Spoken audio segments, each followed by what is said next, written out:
Storytelling is an intrinsic part of human culture, a timeless tradition that transcends borders and generations. It's more than entertainment. It's a means of education, cultural preservation, and instilling moral values. Stories shape our perceptions of the world, influencing our beliefs and attitudes. In the modern world, the art of storytelling has evolved, with digital media offering new platforms and methods. However, this evolution brings challenges. The digital age has led to an information overload, making it harder for meaningful stories to stand out. Moreover, there's a growing disconnect between traditional storytelling and modern narratives, risking the loss of cultural heritage. To preserve the power of storytelling, it's essential to adapt traditional methods to contemporary mediums, ensuring that stories continue to be a central part of our cultural tapestry.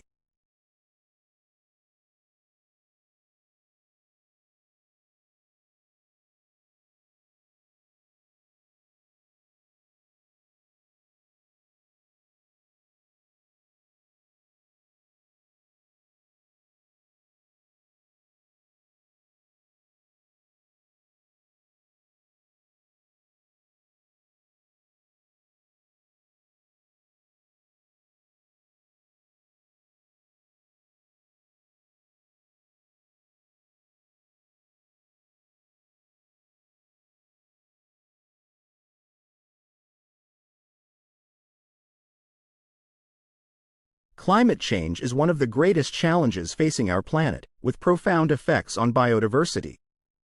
The rate at which the climate is changing is unprecedented in Earth's history, and species are struggling to adapt. Habitats are shifting and disappearing, forcing species to migrate or face extinction. This loss of biodiversity has significant implications for ecosystem services, which are vital for human survival, including food, clean water, and air. The interconnectivity of ecosystems means that the loss of one species can have a cascading effect, disrupting entire ecological networks. Conservation efforts are more important than ever, but they need to be coupled with actions to mitigate climate change. This requires a global effort to reduce greenhouse gas emissions and transition to sustainable practices. It's not just about saving other species. It's about preserving the intricate web of life that sustains us all.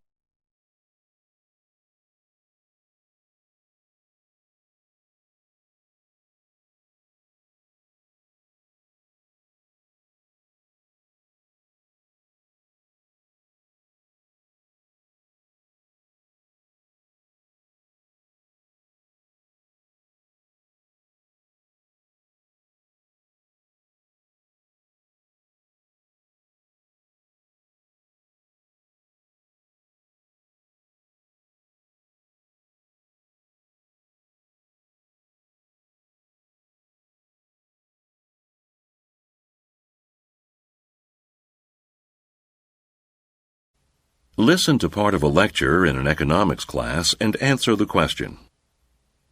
The average unemployment rate in the European Union is officially around 11%. This doesn't look at the differing rates between countries. This number can be inaccurate, as there are many jobs to be found in the sector called social economy. Do you have any idea what social economy could be? Welfare? Part of the European Union is on social assistance, and it's considered a job? In a sense, welfare is correct, but your explanation is way out in left field. This sector, accounting for 6% of all jobs in Europe, is made up of firms and organizations that have goals that go beyond making money. Their main goal is to improve the quality and accessibility of their products, in addition to increasing the quality of life of their members and employees by educating and training them. Many of these companies focus more specifically on helping build basic job skills in the most needy people, young people who may never have worked, and older, long-term unemployed people. The second group is mostly men who once worked in traditional industries and who find the skills that gave them status are no longer in demand. People working in this sector often have multiple problems, not just the fact that they are unemployed. They range from educational failure to family and housing problems and alcohol or drug abuse. All of those people have their own abilities and skills. They are people who are taking responsibility for their own future, given proper support.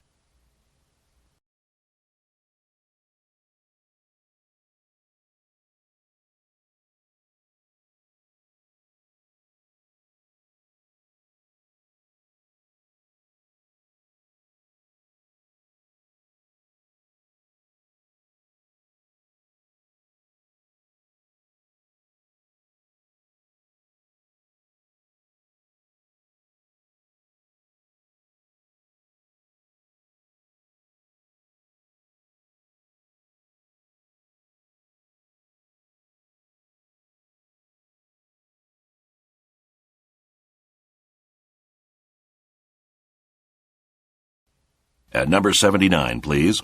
Hi there, that's me. I'm number 79. How can I help you? I'd like to register for a course in this department, but I'm in med school. Ah, that explains why you don't look familiar. I think I know all the faces in engineering. Which course are you interested in? Engineering Science 1. Mech 221. We don't get many students from outside the department interested in that course, especially from the medical angle. I'm interested in cybernetic organisms, like that old television show where the hero is half human and half mechanical. It's just advanced prosthetics, really. I see. Well, you probably saw in the course description that there are several prerequisites and a co-requisite course, a lot of math and physics. Right. Well, I was wondering if there can be any exceptions on that. Can I get permission to take the course without having taken those other courses? I suppose it may be possible, but as it's a compulsory course, it's usually quite full, and the faculty don't want unprepared students slowing the class down. Have you considered auditing the course? You could audit the course, and if you feel confident enough, maybe you could challenge the exam. Well, I hadn't thought of that. I don't actually need the credits, so that might work for me. I'll go get a coffee and think about it. Thanks. You're welcome. I'll see you later.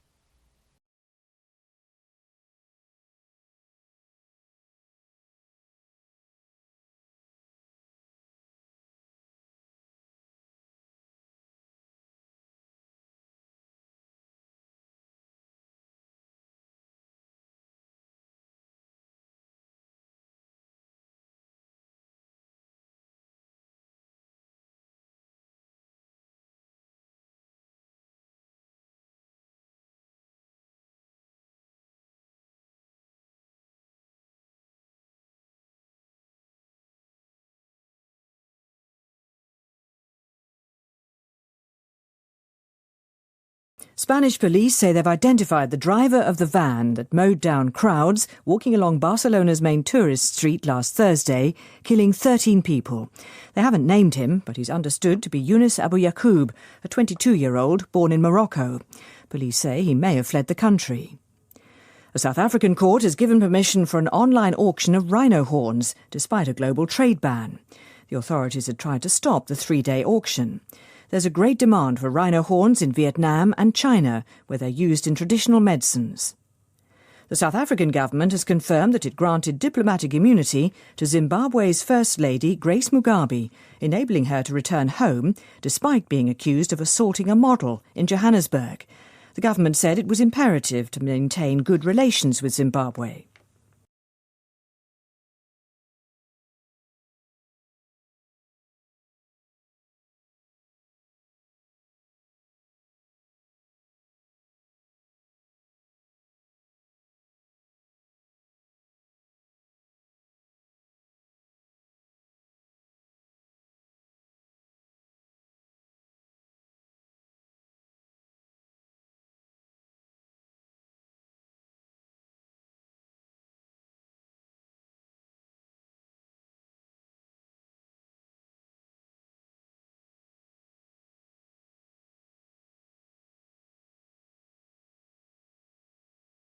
The U.S. Agency for International Development, or USAID, recently announced additional assistance to support achieving the goals outlined in the Bilateral Development Objectives Assistance Agreement between the U.S. and Nigerian governments, signed in 2015. $25 million will strengthen good governance by supporting state governments' efforts to bolster Nigeria's open government partnership commitments to improve transparency and fight corruption.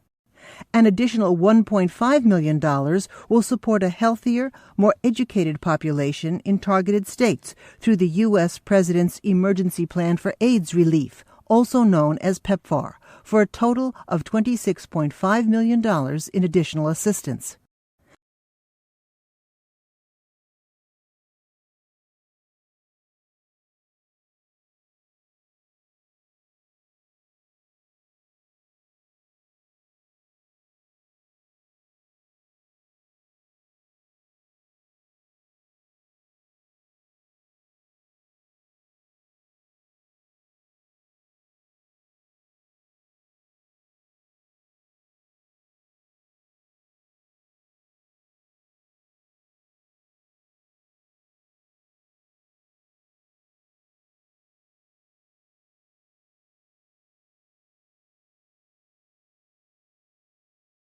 Ernest Hemingway was famously masculine. We can see this in the topics he wrote about, all those fights and bullfights, all those wars, all that hunting and fishing. All this, it is thought, was overdoing it, and must point to some deep insecurity in the man. Perhaps he felt that the conventional image of a writer, as a person who doesn't do a lot more than sitting at a desk, not visibly contributing much socially or economically to society as a whole, was unmanly and carried a certain amount of guilt and shame with it. During the First World War, he was badly wounded, hospitalized, and fell in love with a nurse. He wrote a novel about a man who was badly wounded in the First World War, was hospitalized, and who fell in love with a nurse. The Spanish Civil War and the Second World War followed, as did books about his experiences in them. Now, how much can we draw on a writer's biography to explain his work? It should, I believe, be irrelevant to the judgment you bring to the merits of the individual work. Biographies of writers can be fascinating, especially if they lived as hard and fast as Hemingway, but unfortunately, these days many people prefer the biography to the actual work. It is odd that the very reason a person would want to read a biography of a writer, that the subject has achieved fame and distinction in his field, should be the excuse for not reading his works.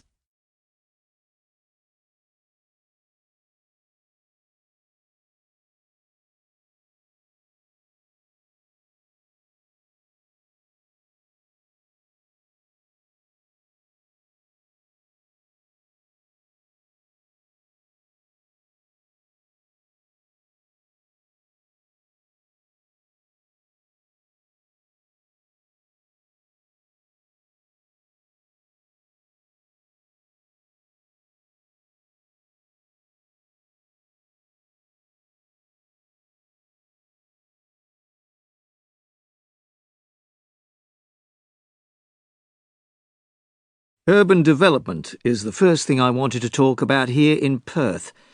Urban development is going on at a great pace, and the standard approach here in Western Australia is for suburban development to happen at the outer edges of the city. You have suburbs slowly spreading out into areas that are cleared, and this is eating into both areas of native bushland and land that used to be used for farming, for agricultural purposes. The debate here is that, on one side, there's the idea that we need more housing. We have a housing shortage in Western Australia, and suburban expansion is essential. Suburban expansion on the edges of the city is cheaper and easier to do than building more homes within the city, even though it's recognised it creates lots of problems with infrastructure and so on. On the other side of the debate, people say that urban sprawl is destroying bush, and consequently the natural wildlife that exists there, and that it's too easy for developers to ignore these facts.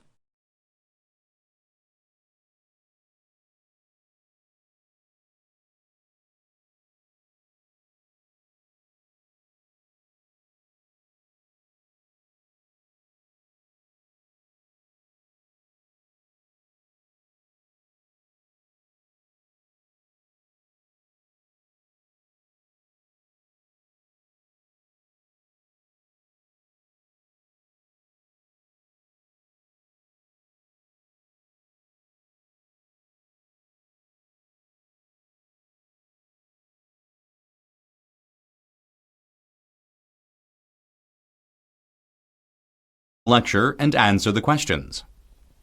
Okay, now let's talk about tests and grades. There will be 2 written tests and 1 oral test this semester. Each written test will have 40 multiple-choice questions. The oral test will have 5 questions. Some of you may think the tests are too difficult with too many questions, but that is not so.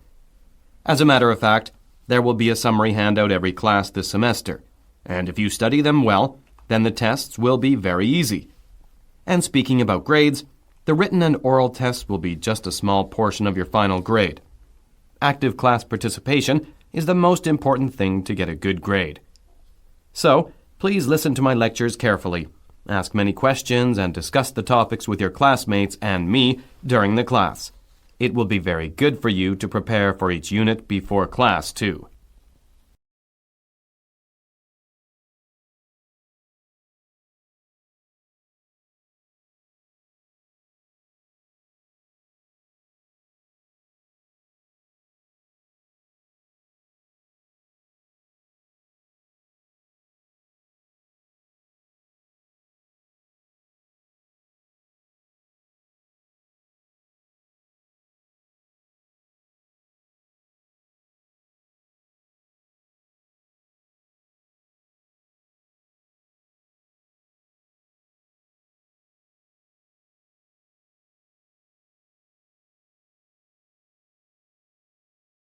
Listen to part of a lecture and answer the questions. Hello, my name is Jenny Smith. I will be your physical geography teacher for this semester. Since this is your first class, I want to talk about what physical geography is. What is physical geography? Does anyone have any ideas? Basically, it's a science about the Earth, but it differs from others in that it uses ideas from other sciences profoundly.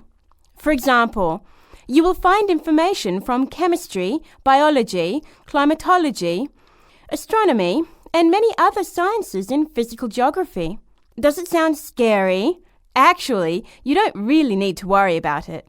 Fundamentally, this is a geography class, so we just will use what we already know in those areas. We will not go into the details of those subjects. Okay, now let me show you some examples. Turn to page 11, Chapter 1, Energy. 1.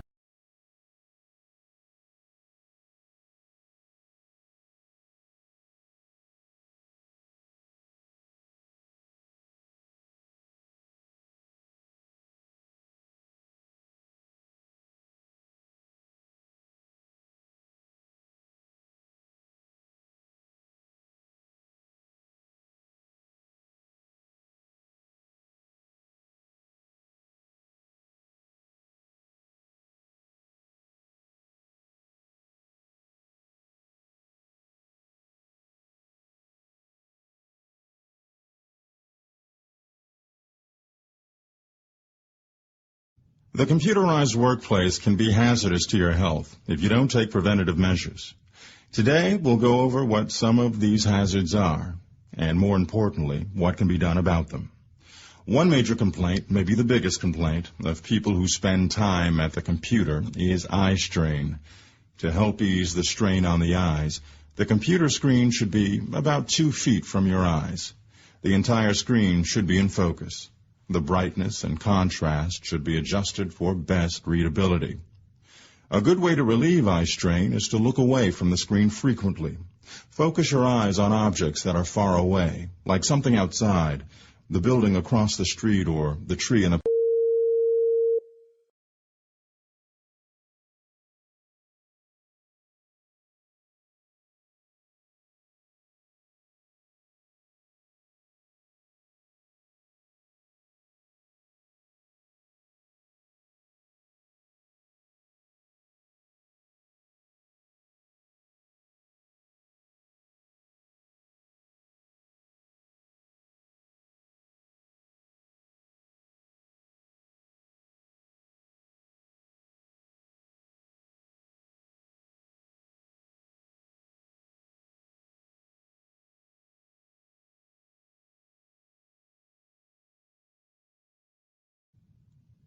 There have been several influential studies in pain management. Some of the most interesting of these study endorphins, the body's own natural painkillers. For example, we now know that exercise stimulates the production of endorphins. Lack of exercise, on the other hand, not only shuts down endorphin production, but can also lead to muscle deterioration. This is why you see a lot of pain specialists prescribing exercise for patients with chronic pain. Another interesting area involves the power of the placebo effect. We've known for some time that a sugar pill, or other inactive placebo, can sometimes make a sick person feel better. Somehow, the power of suggestion, or faith in the doctor, or the drug, will start a process of healing. We now think a neurochemical component. What may actually happen is the placebo effect allows some people to sort of tap into the supply of endorphins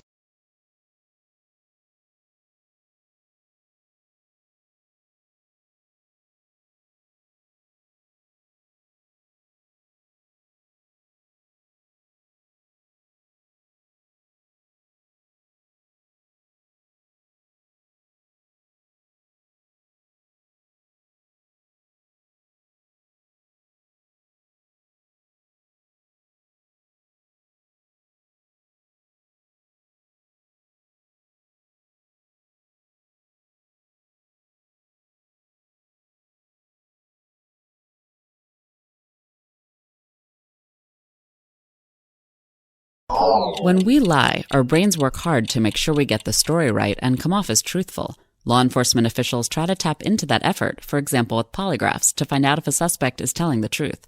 But such stress tests are beatable and not admissible in court. Now comes a report that handwriting tests could be a competitor to the familiar but unreliable lie detector. The study appears in the Journal of Applied Cognitive Psychology. Researchers at Israel's Haifa University worked with 34 volunteers who wrote truthful and false paragraphs on paper using a wireless electronic pen and a pressure-sensitive tip. A computerized system measured pressure and stroke duration both on the paper and in the air. Spatial measures such as stroke length, height, and width were also tracked. And the scientists found significant differences in pressure and spatial measures in deceptive statements compared with the truth. The investigators say they need to validate this initial result and compare the technique with polygraphs and other lie detection tools. But perhaps in the future, even a written claim of innocence could turn out to be a de facto confession.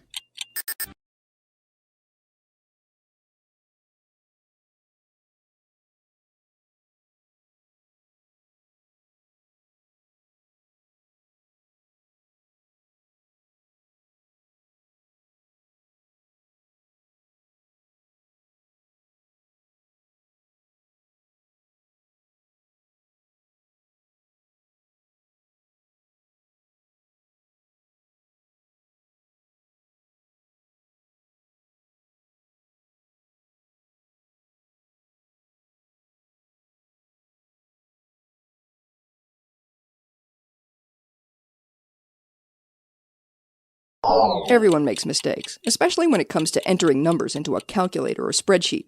It's not such a big deal if you're tracking how much you spend on pizza, but if you're administering drugs in a hospital, such a slip can be deadly. Now a report in the Journal of the Royal Society Interface shows how devices can be programmed to catch at least some mistakes on the spot. Dosing a patient with 10 times too much medication is disturbingly common. One study suggests this error occurs in 1% of all hospital admissions. And though the person punching in the numbers is at fault, most drug delivery devices don't help. In one machine, for example, mistakenly entering a number with 2 decimal points, like 1.2.3, might be read by the machine as 1.23 or as 123. To prevent such wild guessing, scientists tested a system that immediately flags any input that's not a real number. According to their analysis, that safeguard alone could cut factor of 10 errors in half. Charles Darwin once noted that to kill an error is as good a service as establishing a new truth or fact. Even more so when killing the error keeps you from killing a patient.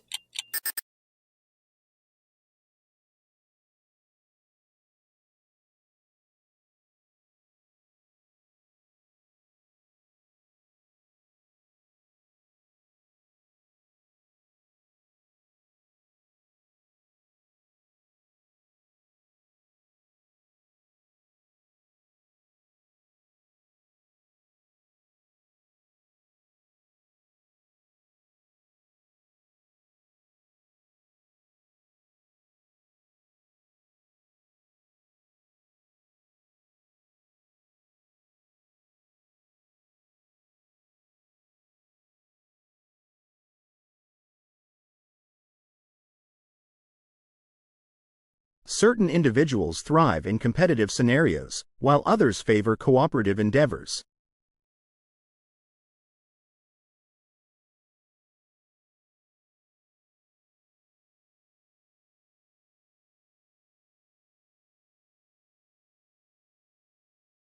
Professionals have developed methods for quantifying plant growth through numerical measurements.